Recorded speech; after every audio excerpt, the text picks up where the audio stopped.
Hi guys, my name is Meats. This is going to be a review for SH Figuarts War Machine Mark II. Yep. Actually, I don't have the first one, and that is my first SH Figuarts War Machine, but nonetheless, I'm quite excited. And it is a limited release, hence the shipper box here. Yep, it's the brown box. Not much into it. Get that out of the way. And I actually haven't reviewed Mark 45. I do have that too. But I have 43 here for reference. I will eventually review that one. But here's the box art. You get the open window.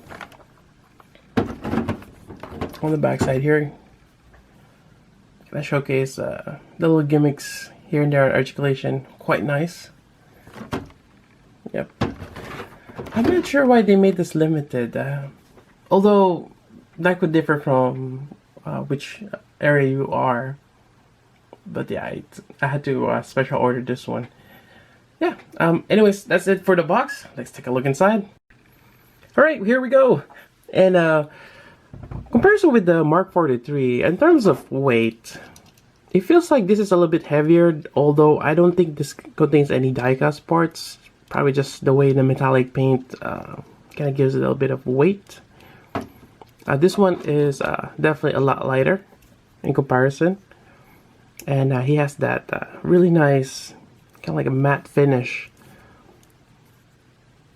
like that charcoal, metallic charcoal. I'm not quite sure what the color that is, but it's really nice. Then also you have that silver that contrasts it with. Really cool. Alright, looking at the details and a bit of articulation, we have the head here. He can look fairly up, which is good. Look down, and you get that double joint. You get the base of the neck here, as well as that regular ball joint right there. And I think that's actually double jointed also. Interesting. But yeah, fairly good range of motion there. Then you have the shoulder here. It's in a hinge. That's actually kind of interesting they did that. Kind of wish that was kind of hidden underneath, but I guess it doesn't really take away from the overall look. And then you have the ball joint here. You have the swivel. You get some nice details on that ball joint with a big shoulder joint right there. Then you have the elbow band, double jointed, and there's a separate kind of like the elbow. It's not too bad, although it feels kind of off. Maybe just bend it this much, but not all the way. Yeah, it feels like it's a little bit elongated. But nonetheless, we're getting that articulation. As opposed to the swivel, it does not have a shoulder butterfly joint kind of thing. I don't know why they call it butterfly. But yeah, you're gonna be hindered by that armor right there. Although I don't think War Machine is not that agile to begin with. He's a tank. Moving on, we have the torso here. Very decent range of pose, and you have that joint on the waist as well. Gonna give you that up crunch, a little side to side, and the whole waist you can move it a little bit. But I'm kind of concerned as you hit the silver with this. Yeah, just be careful when we do that. Moving on, we have this whole leg here. It has that Figuarts waist, which you can lower down and move up. Yep. You got the side skirt here that you can move up as well, which is great for certain poses. Yeah. Good range of movement. Then you have the knee bend, and you have this little armor here on the knee. I'm not too impressed on this. Yeah, it's like the elbow. I mean, it's nice they added that, but I wish there's more armor.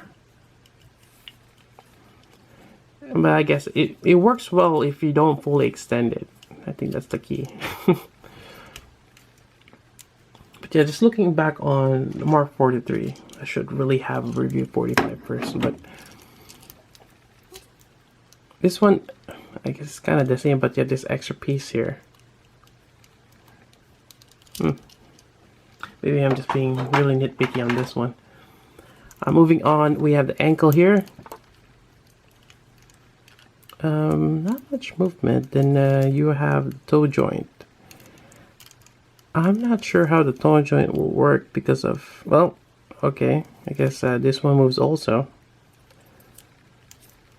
But this one is really stiff. That toe joint, it is not turning for me.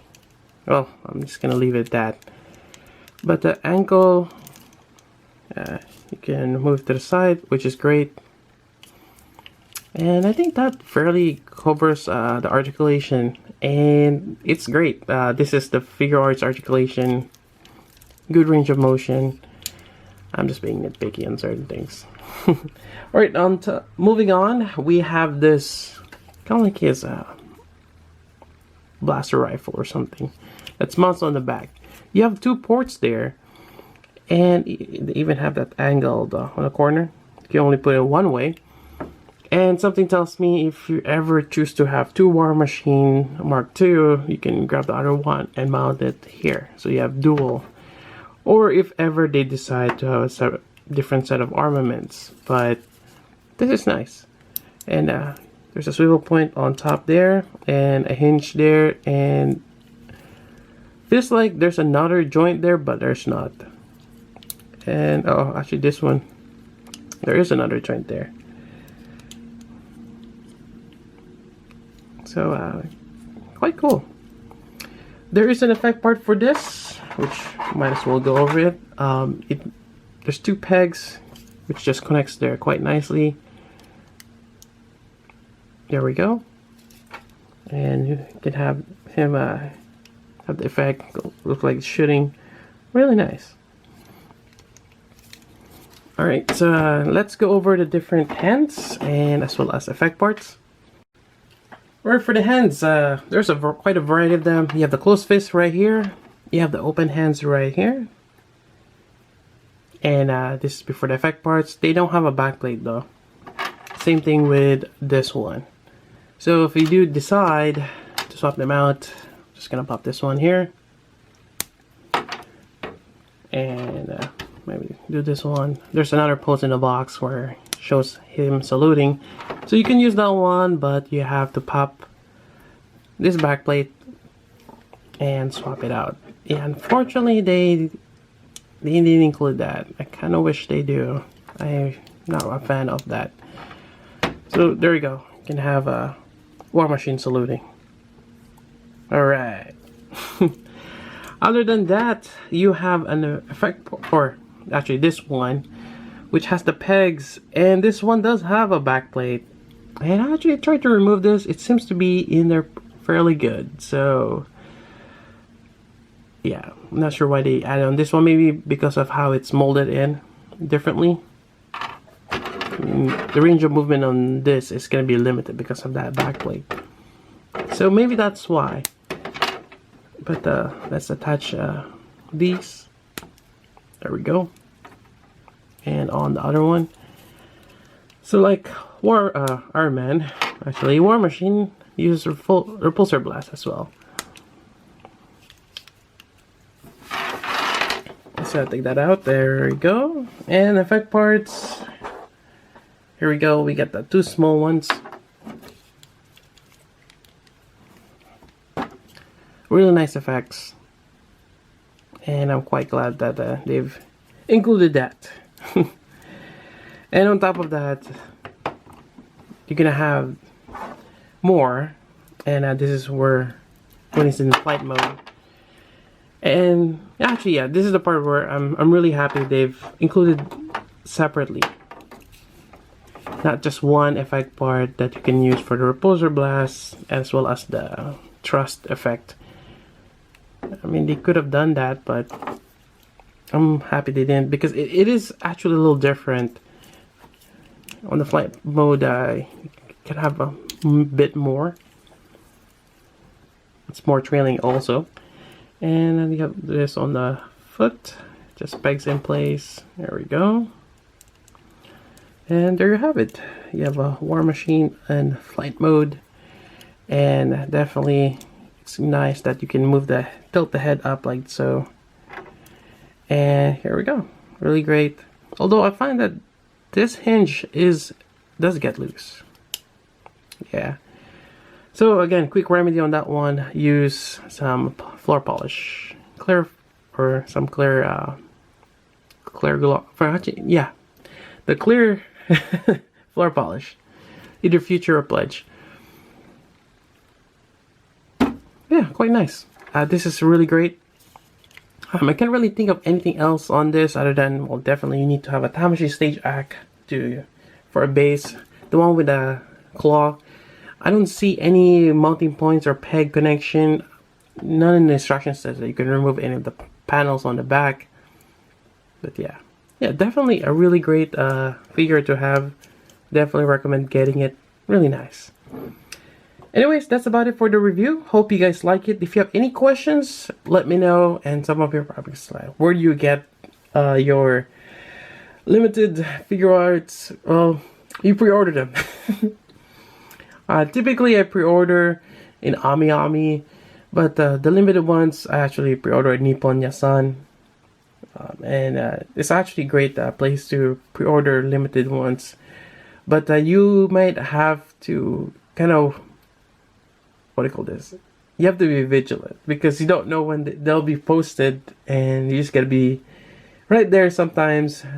Otherwise, some of the pre-orders get sold out within a few minutes. So actually, I don't think this one was sold out right away.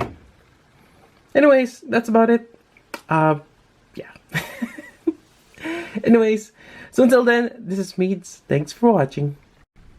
Actually, on second thought, yeah, this actually is kind of hard to place on a stand. Yeah, this claw for the regular Tamashii stage, actually this clear base, it always cracks up here. I have to put some electrical tape to kind of hold it together. But anyways, this is just too hard to put on. Not enough grip. It's just too small, and definitely with a wider base or wider waist, as well as this thing has quite a weight on it now. It just doesn't work.